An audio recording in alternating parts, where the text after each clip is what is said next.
Hey, welcome to another Bible Buzz with Doug Hamp. This is number 9. We're going to look at the question, should we stone our children if we follow God's instructions, also known as the Torah?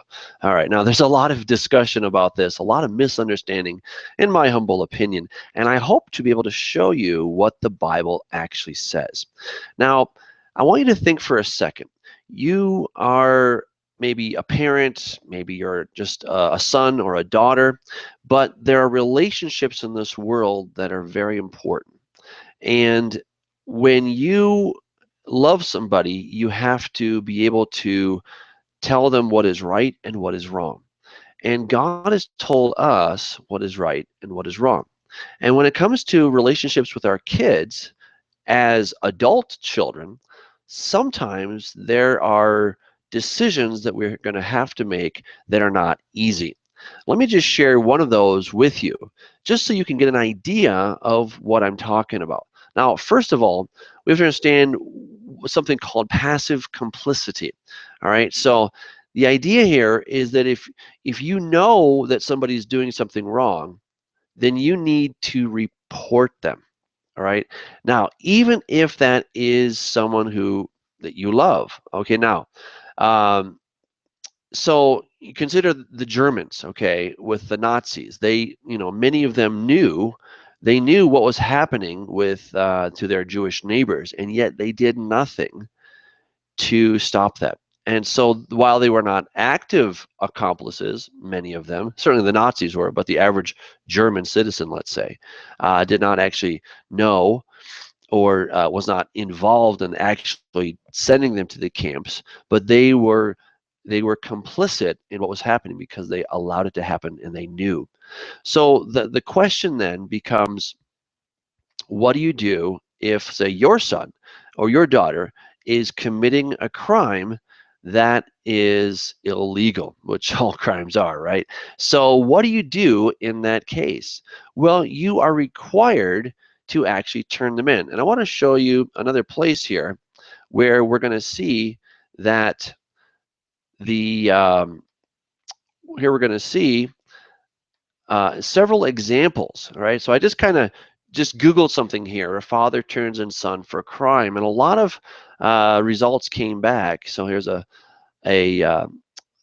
parent turns in teenage son after recognizing his sons for burglary.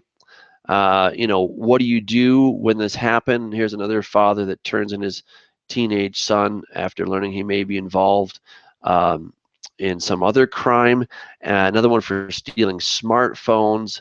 So these fathers had to make these tough decisions about turning in their kids, right? And this is what the Bible is getting at when it talks about stoning our kids. Now, wait a second. You're like, wait a second, this isn't right. I mean, what if these kids are just little ones? What if they're just little kids? Well, first of all, let's take a look at the text and then we'll jump in and we'll see what it says. All right, so the first place that we actually need to start is in Deuteronomy chapter 21. All right, so here we are in Deuteronomy 21. This is about the rebellious son. If a man has a stubborn and rebellious son who will not obey the voice of his father or the voice of his mother, and who, when they have chastened him, will not heed them, then his father and his son shall take hold of him and bring him out to the elders of his city, to the gate of his city.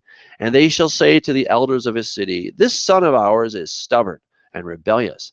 He will not obey our voice. He's a glutton and a drunkard. Then all the men of his city shall stone him to death with stones. So you shall put away the evil from among you, and all Israel shall hear and fear. Now, you say, oh my goodness, I'm so glad we don't do that anymore. I mean, can you imagine if we were to do that kind of capital punishment? And yet, as I pointed out, there are fathers today who discover that their sons are involved in a certain crime and they're willing to turn their sons in. Now, I want you to understand that when the Bible is talking about turning in your son or giving him over to the city officials, we're not talking about little kids. We're talking about somebody who's 20 years old and above. Now, how do I know that? That's a great question. Glad you asked.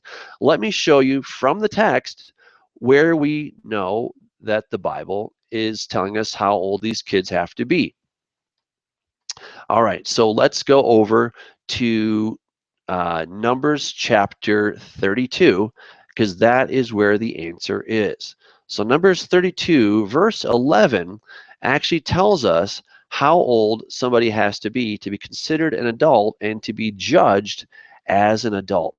Let's take a look at that. So here we are in Numbers 32, verse 11. Now, this is God speaking. It says, so the Lord, Yehovah, his anger was aroused on that day, and he swore an oath, saying, surely none of the men who came up from Egypt from 20 years old and above shall see the land of which I swore to Abraham, Isaac, and Jacob, because they have not wholly followed me, except for Caleb and Joshua. All right, so that means that these people who were 20 and above had to then wander in the wilderness for 40 years until all the generation that had done evil in the sight of the Lord was gone. Now let's think about that for a second. So you had to be at least 20 years old to be judged. If you were 19, then God did not put you in that group of people that were going to die in the wilderness. If you were 19, you're going to make it into the promised land. Even though there's not a huge difference between 19 and 20, still God himself is the one who is making the distinction. So he says, if you're 20 years old and above, then you're not going to enter into the land, because God is holding those people who are 20 and above, he's holding them accountable as adults. And someone who's 19 and younger is not being held accountable as an adult. So when we go back to our text in Deuteronomy 21, and it says that he has a son who will not listen, this is not talking about a young boy. This is not talking about a boy who's 7, 8, 12, 16, 18, or even 19. This is talking about a young man who is at least 20 years old. He's still the son to his father and his mother. I mean, that doesn't change, right? You know, I'm still my mother's son, right? Even though I'm a little bit older than 20, but I'm still her son, right? And, you know, she doesn't have direct control over me anymore, right? She has obviously influence, every mother does, but she doesn't have that kind of authority over me anymore. I'm now my own person, and now I have to answer to God directly. So here we have a father and a mother in Deuteronomy 21 who are saying that their son will not listen to them.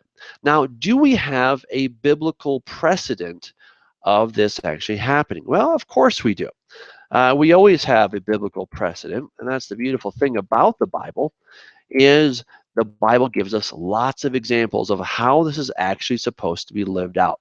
Let's take a look at 1 Samuel 2:22, and there we're going to see what it has to say. Now, this is about Eli.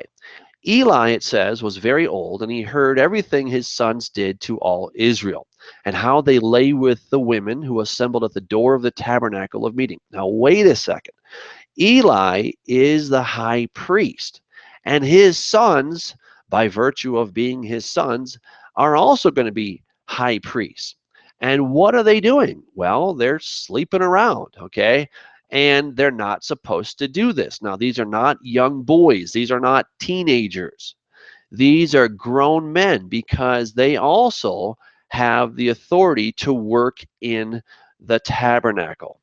And they are doing things that should not be done. And so Eli says to them, why do you do such things? For I hear of your evil dealings from all the people. Know, my sons, for it is not a good report that I hear. You make the Lord's people transgress. If one man sins against another, God will judge him. But if a man sins against the Lord, who will intercede for him? Nevertheless, they did not heed the voice of their father, because the Lord desired to kill them. Well, God kind of has it out for these two guys, right? So he probably has it out for them because of all the evil that they have done. And Eli's exhortation comes too late, because they, as priests, should have known what was required of them. Of all people, they should have known. They were in a very privileged position, and they were completely misusing that for their own gain. And so God desired to kill them, to bring about justice. So, what did Eli not do? Well, he did not take care of his sons. He certainly told them, hey, you're not supposed to do this, but did he stop them from doing it? Did he actually do what the Bible prescribed? The Bible said that if you have a son who will not listen, who's a glutton and a drunk, for example, that you're to take him to the elders of the city.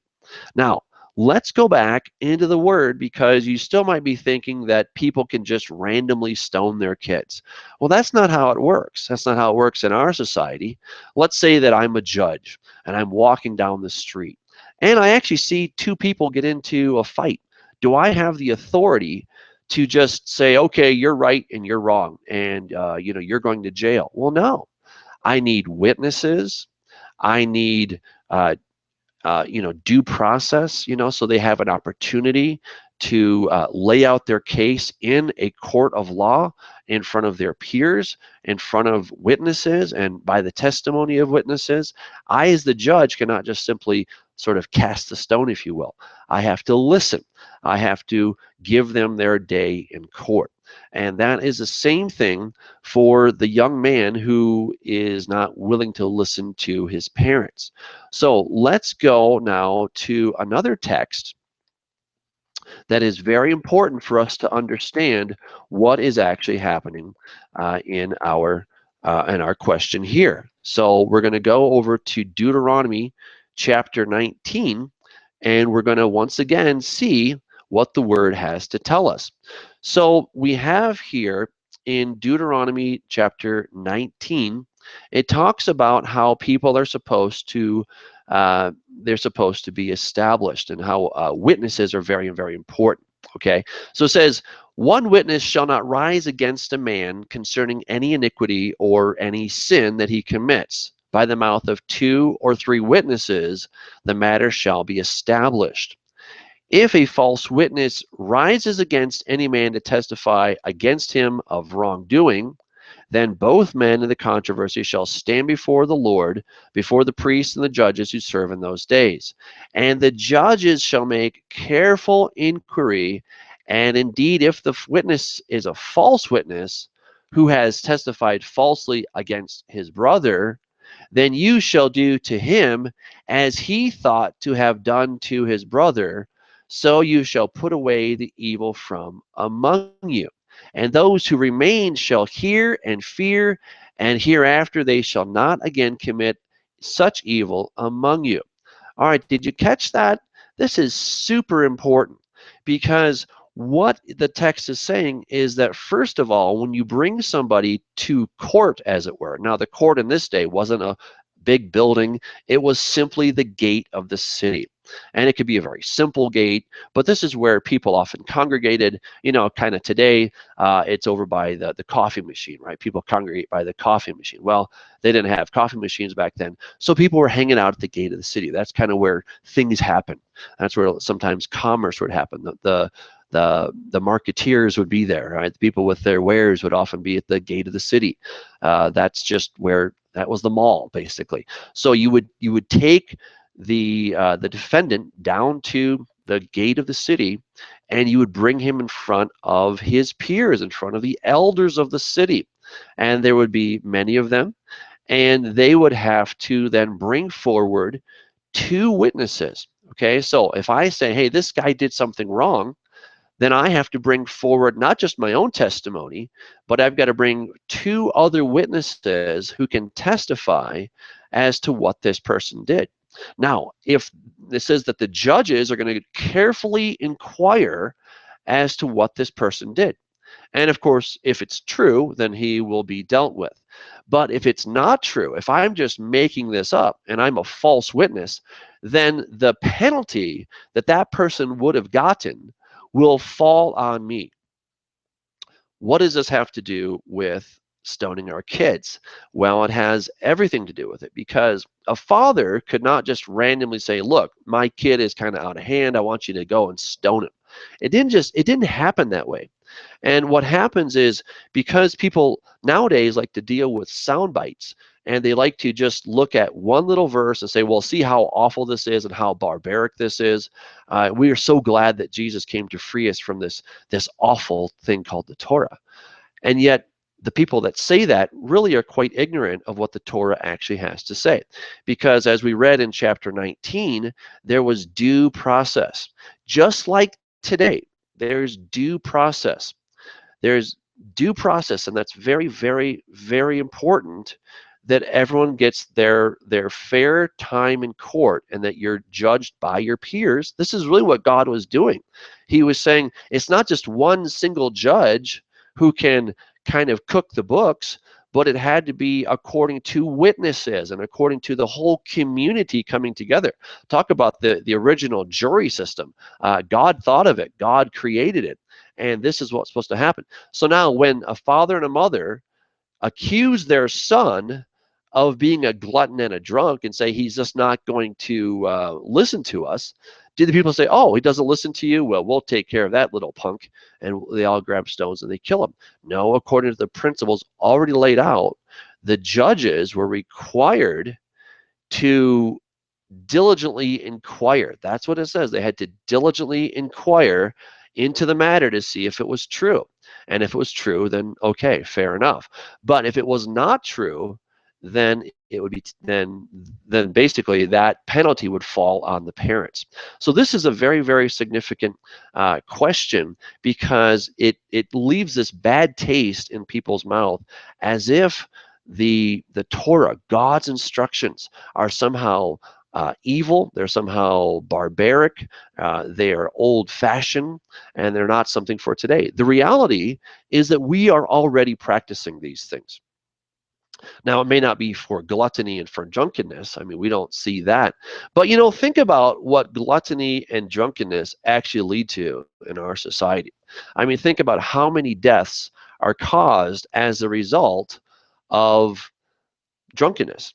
And think of, if we were just to deal with that person before he gets out of hand, then lives would be spared. And as we talked about this passive complicity, if you don't do something about somebody that you know is committing a crime, then you become a passive accomplice to that crime. Just like the average German back in the days of Nazi Germany were passive accomplices to the genocide of the Jewish people, because they sat there doing nothing. And what happens then is, if we don't do something about a guy who we know is drunk, and he's going out to get into his car, and you're like, oh my goodness, that guy is drunk and he's going to drive away, he could kill somebody. What do? Do you wrestle him, or do you say, well, I'm sure he'll be okay? But then later, he's not. And he goes and he kills somebody. Now, no one may come knocking on your door, say you're guilty, but you know in your heart that you'd be guilty.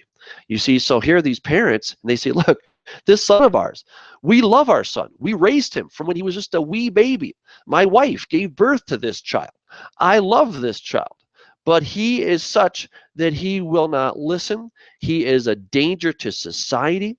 He is causing all kinds of havoc. We have tried to exhort him. We have tried to counsel him. And we've done everything in our power as parents of a grown child to get him to do what's right. And he is unwilling to do that. And so then they're going to march him down to the city gates.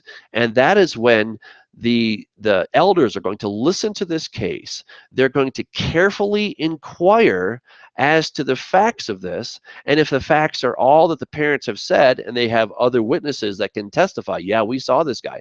He's a drunk. He's an absolute vagabond, and he is a danger to society. Then they will take him out and they will stone him. But understand, this is not dealing with little kids. Not dealing with little kids. That is a false assumption, and that's the assumption that many people make. But the reality is that this is talking about a grown child.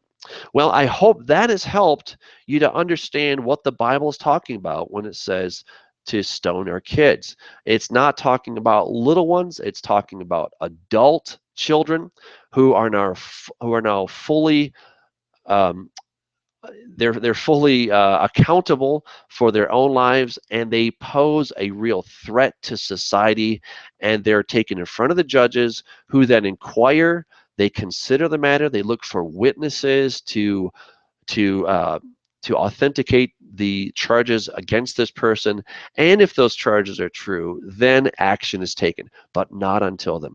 So I hope this will help you to understand that God's instructions to us are not barbaric. They're good. They are things that lead to life, because if we don't follow those and we allow people to go on in this way, then innocent people are going to be killed, and the quality of life for everybody is going to be brought low because of this person who will not listen to what God has said to do. Well, I'm Doug Hamp. Thank you for joining me for this Bible Buzz. Until next time, God bless.